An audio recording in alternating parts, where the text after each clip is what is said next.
14 YouTubers ഒത്തൊരുമിച്ച് 14 തരം variety നാരങ്ങ വെള്ളം തയ്യാറാക്കുന്ന ഒരു വീഡിയോ ആണ് ഇവിടെ കാണിക്കുന്നത്. ഇന്ന് ഞാനിവിടെ ഉണ്ടാക്കുന്നത് സ്ട്രോബെറി ലെമൺ ജ്യൂസാണ്. അതിനാവശ്യമായ സാധനങ്ങൾ: നാരങ്ങ, സ്ട്രോബെറി, കസ്കസ്, പഞ്ചസാര. ആദ്യമായിട്ട് ഒരു പാനിൽ കുറച്ച് സ്ട്രോബെറി, വെള്ളം, പഞ്ചസാര എല്ലാം ഒന്ന് ചൂടാക്കി എടുക്കാം. ചൂടാറിയതിന് ശേഷം ഒന്ന് ബ്ലെൻഡ് ചെയ്തെടുക്കുക. പ്യൂരി ആയതിനു ശേഷം ഫ്രീസ് ചെയ്തെടുക്കാം. പിന്നെ ഒരു ജാറിൽ ഒരു ലൈം സ്ക്വീസ് ചെയ്ത് പഞ്ചസാരയും പിന്നെ സ്ട്രോബെറി ഐസ് ക്യൂബും കസ്കസും കുറച്ച് വെള്ളം ഒഴിച്ച് നമ്മുടെ ജ്യൂസ് ഇവിടെ റെഡി ആയിട്ടുണ്ട്. വളരെ എളുപ്പത്തിൽ ഉണ്ടാക്കാൻ പറ്റിയ ഒരു ഐറ്റമാണ്. എല്ലാവരും ഒന്ന് ട്രൈ ചെയ്യും. ഞാനിവിടെ ഉണ്ടാക്കുന്നത് കക്കിരിയും പുതിനയും വെച്ചുള്ള ഒരു ലൈമാണ്. അതിനായിട്ട് ചെറിയൊരു പീസ് കക്കിരി, ഒരു പിടി പുതിന, ഒരു ടേബിൾ സ്പൂൺ പഞ്ചസാര, 3/4 ഗ്ലാസ് വെള്ളം, ഇതെല്ലാം കൂടിയിട്ട് ഒരു മിക്സിയിലെ ജാറിട്ടൊന്ന് അരിച്ചിട്ട് ഐസ് ക്യൂബ് ആക്കി എടുക്കാം. അടുത്തായിട്ട് ലൈം ഉണ്ടാക്കാൻ വേണ്ടിയിട്ട് 2 ചെറുനാരങ്ങൻ്റെ നീര്, ഒരു 5-6 അണ്ടിപ്പരിപ്പ്, 3 ഏലക്കായ്, ചെറിയൊരു കഷ്ണം ഇഞ്ചി, 3 ടേബിൾ സ്പൂൺ പഞ്ചസാര, 1/2 ഗ്ലാസ് വെള്ളം എന്നിവ എല്ലാം കൂടി ചേർത്തിട്ടൊന്ന് മിക്സിയിലെ ജാറിലിട്ടൊന്ന് അരിച്ചെടുക്കാം. ഇനി നമ്മുടെ ഐസ് ക്യൂബ്സിലേക്ക് നമ്മൾ റെഡിയാക്കി വെച്ച ലൈം ഒഴിച്ചു കൊടുത്താൽ നമ്മുടെ ഈസി ആയിട്ടുള്ള ലൈം ഇവിടെ റെഡിയായി. ഇന്ന് ഞാനിവിടെ തയ്യാറാക്കാൻ പോകുന്നത് ഒരു പച്ചമാങ്ങ ലൈം ജ്യൂസാണ്. അപ്പോൾ അതിന് വേണ്ടിയിട്ട് ഒരു പച്ചമാങ്ങയും 2 പച്ചമുളകും കുറച്ച് മാവിലയും കൂടെയാണ് യൂസ് ചെയ്യുന്നത്. ഇതൊരു മിക്സിയുടെ ജാറിലിട്ടിട്ട് ഒരു 1/2 കപ്പ് വെള്ളവും ആവശ്യത്തിന് അല്പം ഉപ്പും ചേർത്തിട്ട് നമ്മൾ നന്നായിട്ടൊന്ന് അരച്ചെടുക്കുകയാണ് വേണ്ടത്. എന്നിട്ട് നമുക്കൊരു ഐസ് ട്രേയിൽ ഒഴിച്ചിട്ട് ഐസ് ക്യൂബാക്കി മാറ്റിയെടുക്കാം. ശേഷം ഇത് നമ്മൾ ലൈം ജ്യൂസാണ് റെഡിയാക്കുന്നതിന് വേണ്ടിയിട്ട് ഒരു ലെമണും പിന്നെ ഒരു ഇഞ്ചി കഷ്ണവും ശേഷം ആവശ്യത്തിന് പഞ്ചസാരയും ചേർത്തിട്ട് ഒരു ഗ്ലാസ് വെള്ളത്തിൽ നന്നായിട്ടൊന്ന് അടിച്ചെടുക്കാം. ഇനി നമ്മളിത് സെറ്റ് ചെയ്യാൻ പോവുകയാണ്. അതിന് വേണ്ടിയിട്ട് 2 ടീസ്പൂൺ കസ്കസും ശേഷം അതിന് മുകളിലായിട്ട് നമ്മൾ ഒരു ഗ്ലാസ് ലൈമും ആഡ് ചെയ്യുകയാണ്. അതിലേക്കാണ് നമ്മൾ നേരത്തെ തയ്യാറാക്കി വെച്ചിട്ടുള്ള പച്ചമാങ്ങ ഐസ് ക്യൂബ് ആഡ് ചെയ്യുന്നത്.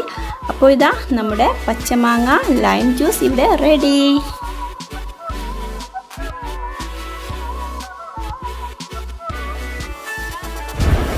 അപ്പോൾ ഇന്ന് പാഷൻ ഫ്രൂട്ട് വെച്ചിട്ടുള്ള ലെമണേഡിൻ്റെ റെസിപ്പിയാണ് കാണിക്കുന്നത്. 2 ടേബിൾ സ്പൂൺ പാഷൻ ഫ്രൂട്ടിൻ്റെ പൾപ്പ് എടുത്തിട്ടുണ്ട്. അതിലേക്ക് 2 ടേബിൾ സ്പൂൺ പഞ്ചസാരയും കൂടി ചേർത്ത് കൊടുക്കാം. കുറച്ച് വെള്ളം കൂടി ചേർത്ത് നല്ലപോലെ മിക്സ് ചെയ്ത് നമുക്ക് മാറ്റി വയ്ക്കാം. ഇനി നമുക്ക് ലൈം ജ്യൂസ് തയ്യാറാക്കാം. അതിന് വേണ്ടിയിട്ട് ഒരു ലെമണിൻ്റെ ജ്യൂസ് എടുത്തിട്ടുണ്ട്. 2 ഏലക്ക, ഒരു കഷ്ണം ഇഞ്ചി, 2 ടേബിൾ സ്പൂൺ പഞ്ചസാരയാണ് എടുത്ത് ഇനി നല്ലപോലെ മിക്സിയിൽ അടിച്ചെടുക്കണം. നമുക്കിതൊന്ന് സെറ്റ് ചെയ്തെടുക്കാം. 3 കഷ്ണം ലെമണിൻ്റെ പീസ് ഇട്ട് കൊടുത്തിട്ടുണ്ട് ജ്യൂസ് ഗ്ലാസ്സിലോട്ട്. ഇനി അതിലേക്ക് 2 ടേബിൾ സ്പൂണോളം പാഷൻ ഫ്രൂട്ടിൻ്റെ പൾപ്പ് നമ്മൾ നേരത്തെ മാറ്റി വെച്ച് അതും കൂടി ഇതിലേക്ക് ചേർത്ത് കൊടുക്കണം. ഇനി നമ്മൾ തയ്യാറാക്കി വെച്ചിട്ടുള്ള ലെമൺ ജ്യൂസ് ഇതിലേക്ക് ഒഴിച്ചു കൊടുക്കാം. അപ്പോൾ ഇതാ നമ്മുടെ ടേസ്റ്റി ആയിട്ടുള്ള പാഷൻ ഫ്രൂട്ട് കൊണ്ടുള്ള ലെമണേഡ് തയ്യാറായിട്ടുണ്ട്. ഞാനിന്ന് ഉണ്ടാക്കാൻ പോകുന്നത് കർമൂസ വെച്ചിട്ടൊരു നാരങ്ങ വെള്ളമാണ്. അപ്പോൾ ഒരു ജാർ എടുത്തിട്ട് അതിലേക്ക് കർമൂസ, ആവശ്യത്തിന് പഞ്ചസാര, ആവശ്യത്തിന് വെള്ളം ഒഴിച്ചിട്ട് നന്നായിട്ട് നരച്ചിട്ട് ഒരു ഐസ് ട്രേയിൽ ഒഴിച്ചിട്ട് കട്ടാക്കി എടുക്കുക. ഇനി ഒരു ജാറിലേക്ക് 2 ഏലക്കായ, ഒരു കഷ്ണം ഇഞ്ചി, 2 നാരങ്ങൻ്റെ നീര്, 1/2 കപ്പ് തേങ്ങാപ്പാൽ, ആവശ്യത്തിന് വെള്ളം, ആവശ്യത്തിന് പഞ്ചസാര എന്നിവ ചേർത്തിട്ട് നന്നായിട്ടൊന്ന് അരിച്ചിട്ടൊന്ന് അരിച്ചെടുക്കുക. ഇനി ഒരു ഗ്ലാസ്സിലേക്ക് ഐസ് ക്യൂബ് ഇട്ടിട്ട് അതിൻ്റെ മേലെ ഞാൻ കുറച്ച് ചൈന ഗ്രാസ് ഒന്ന് മെൽറ്റാക്കിയിട്ട് പിസ്തൻ്റെ കളർ ആഡ് ചെയ്തതാണ്. അതൊന്ന് കട്ട് ചെയ്തിട്ട് കൊടുത്തിട്ടുണ്ട്. ഇനി ലൈം ജ്യൂസ് ഒഴിച്ചെടുക്കാം. നമ്മുടെ സ്വാദിഷ്ടമായ ലൈം ജ്യൂസ് ഇവിടെ റെഡി. ഞാനിവിടെ ഉണ്ടാക്കുന്നത് അനാർ വെച്ചിട്ടുള്ള ലൈമാണ്. അതിൻ്റെ കൂടെ കിവി ചെറിയ പീസസ് ആയിട്ട് അരിഞ്ഞത് ഷുഗറിലൊന്ന് ഡിപ്പ് ചെയ്തെടുക്കുന്നുണ്ട്. അത് നമുക്ക് ഐസ് ക്യൂബ് ട്രേയിൽ ഓരോന്നിൽ വെച്ചതിന് ശേഷം അതിലേക്ക് അനാറിൻ്റെ ജ്യൂസ് ഒഴിച്ചു കൊടുക്കാം. ഇനി നമുക്കിത് ഫ്രീസറിൽ വെച്ച് ഒന്ന് ഐസ് ക്യൂബ് ആക്കി എടുക്കാം. ഇനി ലെമൺ ജ്യൂസ് ഉണ്ടാക്കാൻ വേണ്ടിയിട്ട് ലെമണിൻ്റെ പുറത്തുള്ള സ്കിന്ന് 1 ടീസ്പൂൺ, ഒരു കഷ്ണം ഇഞ്ചി, 2 ഏലക്ക, ഒരു ലെമണിൻ്റെ ജ്യൂസ്, ആവശ്യത്തിന് പഞ്ചസാര, 1 ഗ്ലാസ് വെള്ളം ഇവ ചേർത്ത് ഒന്ന് ബ്ലെൻഡ് ചെയ്തെടുക്കാം. ഇവിടെ ഇപ്പോൾ അനാറിൻ്റെ ഐസ് ക്യൂബ് റെഡി ആയിട്ടുണ്ട്. ഇനി ഒരു സെർവിങ് ഗ്ലാസ്സിലേക്ക് അനാറിൻ്റെ ഐസ് ക്യൂബ് ഇട്ട് അതിലേക്ക് ലെമൺ ജ്യൂസ് ഒഴിച്ചു കൊടുക്കാം. പിന്നെ ഒരു മൊഞ്ചിന് വേണ്ടിയിട്ട് അതിൻ്റെ മുകളിലായിട്ട് കുറച്ച് ബേസിൽ സീഡ് കൂടെ ഇട്ട് കൊടുത്താൽ നമ്മുടെ അനാർ ലൈം റെഡി. ഞാൻ ഉണ്ടാക്കുന്നത് മാംഗോ ലൈമാണ്. അതിനായി ഒരു മാങ്ങ, 2 ടേബിൾ സ്പൂൺ പഞ്ചസാര, 1 ഗ്ലാസ് വെള്ളം എല്ലാം കൂടി അടിച്ചെടുത്ത് ഐസ് ക്യൂബാക്കി വെക്കുക. ഇനി അടുത്തത് ലൈം ഉണ്ടാക്കുക. അതിനായി 2 ഏലക്ക, ഒരു കഷ്ണം ഇഞ്ചി, ഒരു ചെറുനാരങ്ങയുടെ നീര്, 1 ഗ്ലാസ് വെള്ളം, 2 ടേബിൾ സ്പൂൺ പഞ്ചസാര ഇവയെല്ലാം കൂടി ഒരു മിക്സിയുടെ ജാറിലിട്ട് അടിച്ചെടുക്കുക. നമുക്കിനി ഗ്ലാസ്സിലേക്ക് സെർവ് ചെയ്യാം. ഇതിലേക്ക് നമ്മൾ നേരത്തെ തയ്യാറാക്കിയിട്ട് മാംഗോ ഐസ് ക്യൂബ് ചേർത്ത് കൊടുക്കുക. 2 ടേബിൾ സ്പൂൺ കസ്കസ് കൂടി ചേർത്ത് കൊടുത്താൽ നമ്മുടെ മാംഗോ ലൈം റെഡി.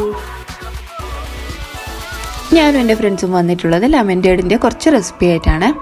അപ്പോൾ ഞാൻ ഉണ്ടാക്കുന്നത് ബീട്രൂട്ടിൻ്റെ ലെമൻഡേഡാണ്. ഇതിന് വേണ്ടിയിട്ട് ഒരു കാൽഭാഗം നല്ല കളറുള്ള ബീട്രൂട്ട് ഇതുപോലെ ഗ്രേറ്റ് ചെയ്തിട്ട് ബീട്രൂട്ട് മുങ്ങത്തക്ക രീതിയിൽ വെള്ളം ഒഴിച്ചിട്ട് അതിലേക്ക് ആവശ്യത്തിനുള്ള പഞ്ചസാര ഇട്ടിട്ട് ഒന്ന് വേവിച്ചെടുക്കാം. ബീട്രൂട്ട് ഇവിടെ റെഡി ആയിട്ടുണ്ട്. ഇനി ഇതിനൊരു ബൗളിലോട്ടേക്ക് സ്ട്രെയിൻ ചെയ്തിട്ട് ഒന്ന് ഐസ് ക്യൂബ് ആകാൻ വേണ്ടി മാറ്റി വെക്കാം. വേറൊരു ബൗളെടുത്തിട്ട് അതിലേക്ക് നാരങ്ങ നീര്, ഇഞ്ചി, ഏലക്കായ, പഞ്ചസാര ആവശ്യത്തിനുള്ള ഇവ ചേർത്ത് നന്നായി മിക്സ് ചെയ്ത് നല്ല തണുത്ത വെള്ളം കൂടി ഒഴിച്ചു കൊടുക്കുക. ഇനി വേറൊരു ഗ്ലാസ് എടുത്തിട്ട് അതിലേക്ക് നമ്മൾ തയ്യാറാക്കി വെച്ചിട്ടുള്ള ഐസ് ക്യൂബ്, നാരങ്ങ വെള്ളം കൂടി ഒഴിച്ചു കൊടുക്കുക. അങ്ങനെ നമ്മുടെ ലെമൻഡേഡ് ഇവിടെ റെഡി ആയിട്ടുണ്ട്. ഇന്ന് ഞാനിവിടെ ഉണ്ടാക്കിയെടുക്കുന്നത് നല്ല ടേസ്റ്റി ആയിട്ടുള്ള ക്യാരറ്റ് ലൈമാണ്. അതിന് വേണ്ടിയിട്ട് ഞാനിവിടെ മിക്സിയുടെ ജാറിലോട്ട് 2 ക്യാരറ്റ്, ചെറിയൊരു പീസ് ഇഞ്ചി, ആവശ്യത്തിന് വെള്ളം കൂടെ ചേർത്തിട്ട് നന്നായിട്ടൊന്ന് അരച്ചെടുക്കണം. ഇനി ഇത് ഒരു അരിപ്പയിലൂടെ അരിച്ചെടുത്തിട്ട് നമുക്ക് ഐസ് ക്യൂബ് ആക്കി എടുക്കാം. ഇനി ഇത് ലെമണും അതുപോലെ തന്നെ പഞ്ചസാരയും വെള്ളം കൂടെ ചേർത്തിട്ട് നന്നായിട്ടൊന്ന് മിക്സിയിൽ അടിച്ചെടുത്തിട്ടുള്ളതാണ്. ഇനി നമുക്ക് ക്യാരറ്റ് ലൈം റെഡിയാക്കി എടുക്കാം. അതിന് വേണ്ടിയിട്ട് ഒരു ഗ്ലാസ്സിലോട്ട് ഞാൻ 3 ലെമൺ സ്ലൈസസും 2 ക്യാരറ്റ് ഐസ് ക്യൂബ്സും കൂടെ ഇട്ട് കൊടുക്കുന്നുണ്ട്. ഇനി നമ്മൾ ഉണ്ടാക്കി വെച്ചിട്ടുള്ള ലെമൺ ജ്യൂസും കൂടെ അതിലോട്ട് ഒഴിച്ചു കൊടുക്കാം. അതിൻ്റെ മുകളിലായിട്ട് ഭംഗിക്ക് കുറച്ച് കസ്കസും കൂടെ ഇട്ട് കൊടുക്കുക. അപ്പോൾ നമ്മുടെ ക്യാരറ്റ് ലൈം ഇവിടെ റെഡി ആയിട്ടുണ്ട്. ഞാൻ ഇവിടെ ഉണ്ടാക്കാൻ പോകുന്നത് നല്ല അടിപൊളി ഗ്രേപ്പ് ലൈമാണ്. അപ്പോൾ ഗ്രേപ്പ് ലൈനും ഗ്രേപ്പും വേണം ലൈമും വേണം. അപ്പോൾ ലൈം എന്താ വെച്ചാൽ ഒരു 1.5 നാരങ്ങൻ്റെ നീരെന്ത് ചെയ്യാം പീനിറ്റ് അതിൻ്റെ ഉള്ളിൽ ഒഴിച്ച് കൊടുക്കാൻ. പിന്നെ വേണ്ടത് ഗ്രേപ്പിൻ്റെ സിറപ്പ് ഞാൻ ആദ്യം ആക്കിയിട്ടുണ്ട്. അതിൻ്റെ വീഡിയോ ഞാൻ പ്രത്യേകം ചെയ്തിട്ടുണ്ട്. ഐക്കാർട്ടിലെ ഡിസ്ക്രിപ്ഷനിൽ അതിൻ്റെ ലിങ്ക് കൊടുക്കുക, നിങ്ങൾ പോയിട്ട് കാണാം കേട്ടോ. പിന്നെ എന്ത് ചെയ്യുക, അതിൻ്റെ അകത്ത് നല്ലോണം തണുത്ത വെള്ളം, അല്ലാതെ ഐസും കട്ട പോലത്തെ വെള്ളം ഇട്ട് കൊടുക്കുക. പിന്നെ വളർത്തി പുതർത്തിയ കസ്കസും കൂടി ഇട്ടിട്ട് എന്ത് ചെയ്യുക, നല്ലോണം അങ്ങ് മിക്സാക്കി കൊടുക്കുക.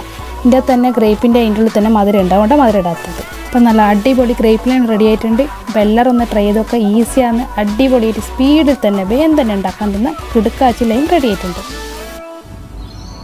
നമുക്ക് വാട്ടർമെലൺ വെച്ചുള്ള ലെമനേഡ് ഉണ്ടാക്കിയാലോ? അപ്പോൾ കുറച്ച് തണ്ണിമത്തൻ മിക്സിയിൽ ജ്യൂസ് ആക്കണം. എന്നിട്ട് ഐസ് ട്രേയിൽ ഒഴിച്ച് ഫ്രീസറിൽ വെച്ചോളൂ.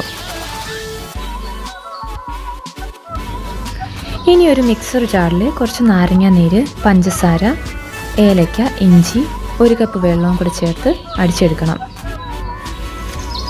ഇത് നമുക്ക് കൂടുതൽ വെള്ളം ചേർത്ത് അരിച്ചെടുക്കാം. ഇവിടെ തണ്ണിമത്തൻ ജ്യൂസ്, അതിൻ്റെ ഐസ് ക്യൂബ്സ് ഒക്കെ റെഡിയാണ്.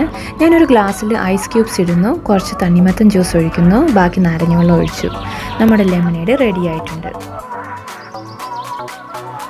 ഞാനിവിടെ തയ്യാറാക്കുന്നത് ഓറഞ്ച് ലൈമാണ്. ഇതിനായിട്ട് നമുക്ക് ഓറഞ്ച് തൊലിയെല്ലാം കളഞ്ഞിട്ട് ആദ്യം ജ്യൂസാക്കി എടുക്കണം. ആവശ്യത്തിന് മധുരം ചേർത്ത് കുരുപെടാതെ നന്നായിട്ട് അരിച്ചെടുക്കുക. എന്നിട്ട് ഇതുപോലെ അരിച്ചെടുത്തിട്ട് നമുക്ക് ഐസ് ട്രേയിൽ വെച്ചിട്ട് ഫ്രീസ് ചെയ്തെടുക്കാം. ഇനി നമുക്ക് ജ്യൂസ് തയ്യാറാക്കാം. ഇതിനായിട്ട് ഒരല്പം ഇഞ്ചി ഗ്രേറ്റ് ചെയ്തത്, ഒരല്പം പുതിനയില, ഇതുപോലെ അരമുറി നാരങ്ങയും വെച്ചിട്ട് നന്നായിട്ടൊന്ന് പിഴിഞ്ഞെടുക്കുക. അതിനുശേഷം ആവശ്യത്തിന് മധുരം ചേർത്ത് കൊടുക്കാം. ഇനി നല്ല തണുത്ത വെള്ളം അല്ലെങ്കിൽ ഇതിന് പകരം സോഡയോ ചേർത്ത് നന്നായിട്ട് മധുരം അലിയിപ്പിച്ചെടുക്കുക. ഇനി നമുക്ക് സെർവ് ചെയ്യാം. ഇതിനായിട്ട് പുതിനയില, ഇഞ്ചി ഗ്രേറ്റ് ചെയ്തത്, നമ്മുടെ ഓറഞ്ച് ഐസ് ക്യൂബ്സ് കൂടെ ഇട്ട് കൊടുക്കുക. ഇനി നമ്മൾ നേരത്തെ തയ്യാറാക്കിയിട്ടുള്ള ലൈം ജ്യൂസ് അല്ലെങ്കിൽ ലൈം സോഡ ചേർത്ത് കൊടുക്കുക. ഭംഗിക്ക് കുറച്ച് കസ്കസ് കൂടി ചേർത്ത് കഴിഞ്ഞാൽ നമ്മുടെ ഓറഞ്ച് ലൈം റെഡി. നമുക്ക് ബീട്രൂട്ട് വെച്ചൊരു ലൈം ഉണ്ടാക്കിയാലോ? അതിനായി ഗ്രേറ്റ് ചെയ്ത് വെച്ച ബീട്രൂട്ടിനെ കുറച്ച് വെള്ളം ഒഴിച്ച് നന്നായി ഒന്ന് തിളപ്പിച്ചെടുക്കാം. ചൂടാറിയതിന് ശേഷം നമുക്കിതിനെ ഐസാക്കാൻ വേണ്ടി ഐസ് ട്രേയിലേക്ക് മാറ്റണം. ഇനി നമുക്കൊരു സെർവിങ് ഗ്ലാസ് എടുത്ത് അതിനെ സെർവ് ചെയ്ത് തുടങ്ങാം. ഞാൻ ലൈം ജ്യൂസ് ഗ്ലാസ്സിലേക്ക് ഒഴിച്ചിട്ടുണ്ട്. അതിലേക്ക് ബീട്രൂട്ടിൻ്റെ ഐസ് ക്യൂബ്സ് നമുക്ക് ആഡ് ചെയ്ത് കൊടുക്കണം. ഞാനൊരു ഭംഗിക്ക് വേണ്ടി കുറച്ച് ബേസിൽ സീഡ്സ് കൂടി ചേർത്തിട്ടുണ്ട് കേട്ടോ. നിങ്ങൾക്ക് വേണമെങ്കിൽ ചേർക്കാം, അതുണ്ടാകുമ്പോൾ കാണാൻ നല്ല ഭംഗിയാണ്. അങ്ങനെ നമ്മുടെ അടിപൊളി റിഫ്രഷ്മെൻറ്റ് ജ്യൂസ് ഇവിടെ റെഡി ആയിട്ടുണ്ട്. 3 ഫ്ലേവേഴ്സാണ് ഞാനിവിടെ യൂസ് ചെയ്യുന്നത്. അതിന് വേണ്ടിയിട്ട് ഞാനിവിടെ മുന്തിരി തിളപ്പിച്ചെടുത്തിട്ടുണ്ട്, നമ്മുടെ വത്തക്കയുണ്ട്, അത് കഴിഞ്ഞിട്ട് പുതിനയിലയും ഇഞ്ചിയും മാങ്ങയും ഉണ്ട്. ഇതോരോന്നും വേറെ വേറെ നന്നായി അരച്ചെടുക്കണം. അത് കഴിഞ്ഞിട്ട് നല്ല രീതിയിൽ അരിച്ചെടുത്തോളൂ. ഇനി ഓരോ ജ്യൂസും ഐസ് ട്രേയിൽ ഒഴിച്ചിട്ട് ഐസ് ക്യൂബ്സ് ആക്കി എടുക്കാം. അത് കഴിഞ്ഞാൽ പിന്നെ നമ്മുടെ ഇഞ്ചിയും ഏലക്കായും നാരങ്ങ നീരും പഞ്ചസാരയും വെള്ളവും ചേർത്തിട്ട് നമ്മുടെ ലൈമിനെ റെഡിയാക്കി എടുത്തോളൂ. ഇനി സെർവിങ് ഗ്ലാസ്സിൽ ഐസ് ക്യൂബ്സ് ഇട്ടിട്ട് നമ്മുടെ നാരങ്ങ വെള്ളം അതിൻ്റെ മേലെ കൂടെ ഒഴിച്ചു കൊടുത്താൽ നമ്മുടെ drink ready. Thanks for watching.